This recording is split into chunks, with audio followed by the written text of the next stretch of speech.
Arrancamos esta segunda parte com o comentário do fim de semana desportivo com José Cancela Moura. Boa noite, Cancela. Boa noite. Podemos começar pela canoagem e a conquista de 2 medalhas de bronze na Taça do Mundo desta modalidade que se realizou este fim de semana na Hungria. Eu julgo que a canoagem tem vindo a ser uma modalidade surpreendente nestes últimos anos. Aliás, foi a única modalidade medalhada nos últimos Jogos Olímpicos e julgo que tem vindo a provar, ao contrário de outras modalidades, que não foi por acaso que efetivamente têm tido, ou tiveram aquele resultado e têm tido estes resultados internacionais. Eu penso que são resultados que vêm consolidar a posição de Portugal no panorama internacional. Como é aqui dizer que a Taça do Mundo se realiza em 2 etapas, esta foi a primeira, e para além de Fernando Pimenta e Manuel Silva, que tiveram uma prestação de grande desilusão nos 1000 metros, por um problema técnico, nomeadamente um problema no leme da embarcação, obtiveram de facto um excelente segundo lugar na distância de 500 metros, ficando só atrás, portanto, da Sérvia e da Eslováquia, com milésimos de segundo, e portanto eu julgo que nesta prestação está toda a fibra desta dupla portuguesa, que eu julgo que tem uma margem de progressão interessante para dar. E a outra medalha acabou por ser, feminino, não é? Que foi também no feminino, a outra medalha acabou por ser conquistada pela Teresa Portela e pela Joana Vasconcelos, que é uma dupla que já foi campeã da Europa nesta distância, nos 500 metros.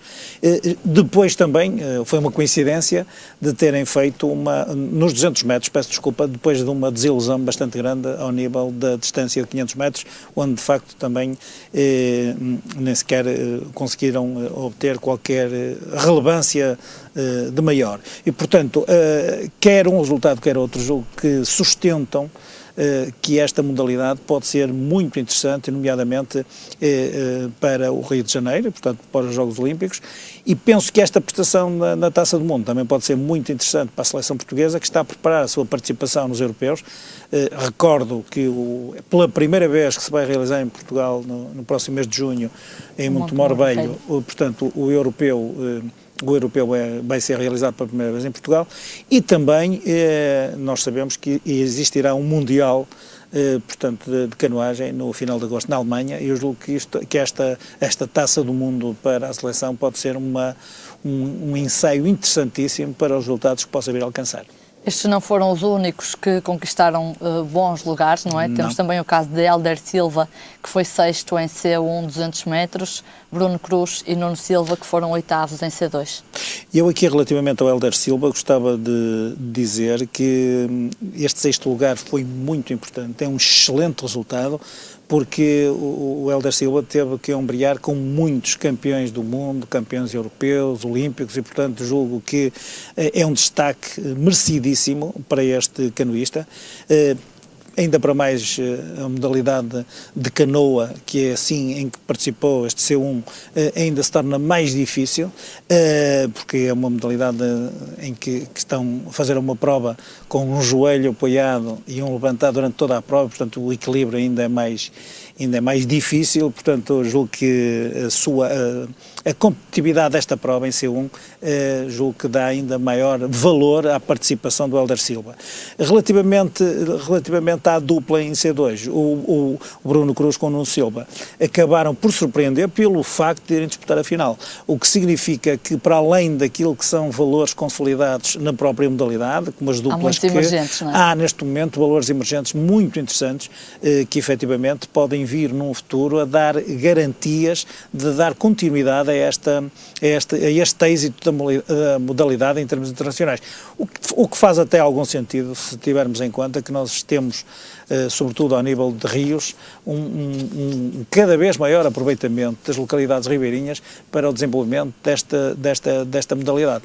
E, portanto, julgo que a canoagem mais uma vez está de parabéns e tem vindo na cena internacional a provar provavelmente aquilo que o Presidente da Federação tem vindo a reclamar de apoios financeiros estão de acordo com aquilo que a própria modalidade dá a Portugal neste momento. Eu julgo que o Mário Santos, que agora está integrado no Comitê Olímpico, penso que tem toda a legitimidade neste momento de reclamar muito maior atenção para uma modalidade que neste momento se pode, que pode ombrear em termos internacionais com as maiores potências da atualidade. Lembro que, por exemplo, na prova feminina, onde obtivemos o bronze, os outros dois países foram a Sérvia e a Rússia, portanto há aqui as potências de leste. Portugal consegue neste momento intrometer-se para fazer os melhores resultados de entre as potências da própria modalidade. Eu julgo que isso é muito bom para o país. Passando aos títulos dentro do país, dentro de Portugal, o Benfica foi este fim de semana campeão de voleibol no jogo de repetição contra o Sporting de Espinho. Foi uma repetição do último parcial. Eu lembro que isto foi discutido à melhor de 5, havia um 2-2 e no último parcial, há uma semana atrás, o Benfica, quando passou o resultado para 14-13, não fez rodar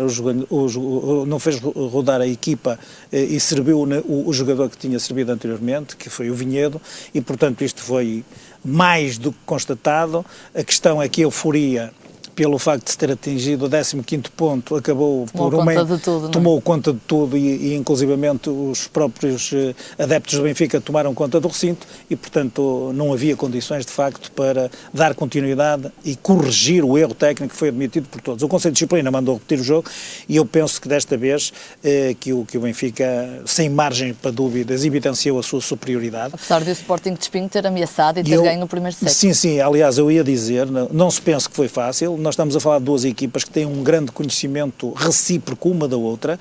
O Sporting de Espinho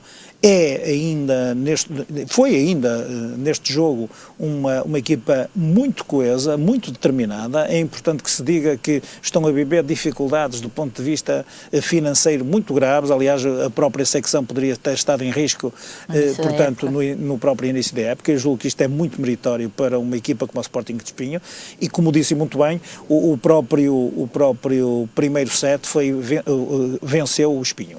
É importante aqui que se diga que o Benfica desta vez julgo que fez uma gestão muito inteligente de plantel. Por exemplo, este primeiro set terminou muito equilibrado, 27-25, mas é importante que se diga que o Benfica rodou muitos jogadores. Penso que na perspectiva de dar uma maior frescura à própria equipa ao longo de todo o jogo, e portanto o jogo não ia ser fácil, e portanto penso que o Benfica depois conseguiu retificar. É importante que se diga que depois no segundo set, e eu julgo que isto tem a ver com um grande trabalho do bloco defensivo do Benfica, que se evidenciou durante todo o jogo, tirando talvez este primeiro set, e um melhor acerto do ponto de vista e no capítulo da finalização. O Benfica esteve quase irrepreensível e depois de passar para a frente no marcador e fazer 2 sets que de certo modo acabaram na mesma por ser equilibrados pelo resultado que efetivamente se verificou, que foi um 25-19, talvez o terceiro set mais desequilibrado, um 25-13, mas efetivamente no quarto set o Sporting de Espinho esteve a ameaçar, empatar, equilíbrio voltou, o próprio treinador do Benfica, José Jardim, teve necessidade de fazer uma paragem técnica quando o resultado estava em 4-1, o Benfica esteve em desvantagem por 4 pontos até ao 12º ponto e o Benfica só recuperou quando chegou ao 18º ponto, chegando depois a uma vantagem de 22-18, o que permitiu uma gestão dessa vantagem para terminar com 25-22 muito equilibrado e que, diga-se em abono da verdade, que o Sporting de Espinho sai de cabeça erguida. Foi uma surpresa muito boa para a época e teve uma prestação que não deslustra em nada o passado histórico que tem na modalidade. Cancela, será esta vitória uma espécie de vingança, tendo em conta que na época passada o Sporting de Espinho tinha derrotado o Benfica? Não, o Benfica tem tido com o Sporting de Espinho, isto no fundo uma espécie de malapata, não é? Não foi só o campeonato, depois foi a Taça de Portugal, portanto tem havido alguma superioridade do Sporting de Espinho em momentos decisivos.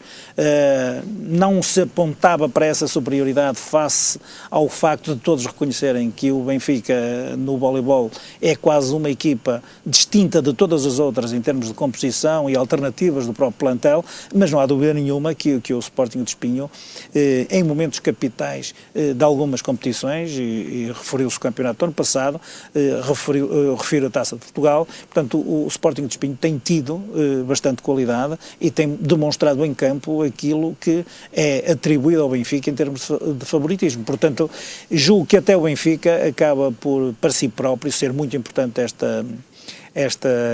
sagrar-se campeão este ano, porque ao cabo de 8 anos houve um grande investimento na modalidade.